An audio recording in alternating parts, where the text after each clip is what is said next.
অবশেষে সূর্য পেল দীপাকে খুঁজে মায়ের ছোঁয়া ইউটিউব চ্যানেলের মাধ্যমে। অনুরাগের ছোঁয়ার আসছে পর্বে আমরা দেখতে চলেছি সূর্য বুঝতে পারে যে মায়ের ছোঁয়া ইউটিউব চ্যানেলটার মেয়েটা আর যে নতুন ভিডিও ছাড়ছে সে মেয়েটা একজনাই, এবং সেই হাত আর কারুর না, দীপার। সে যখন অনুভব করে ফেলে যে এই হাত দুটি দীপার, সে উন্মুক্ত হয়ে যায় দীপাকে খোঁজার জন্য, এবং সে বারবার মনে করে দীপার কথা, দীপাকে কীভাবে সে হারিয়েছে, এবং সে আর না থাকতে পেরে চলে যায় সেই হোটেলে খোঁজ নিতে। অবশেষে সেখানে গেলে সেই দীপাকে সে দেখতে পায়। দীপাকে পেছন থেকে থেকে সে বুঝে যায় যে এটা আর কেউ না, দীপা।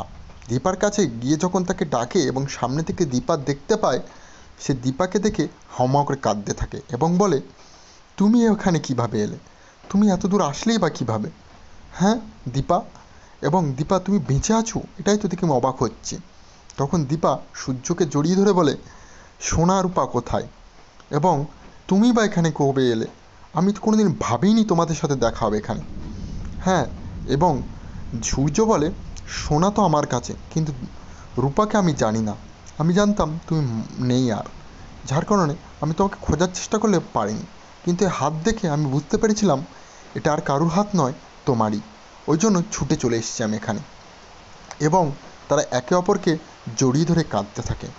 অবশেষে তারা কী করবে বুঝতে পারে না।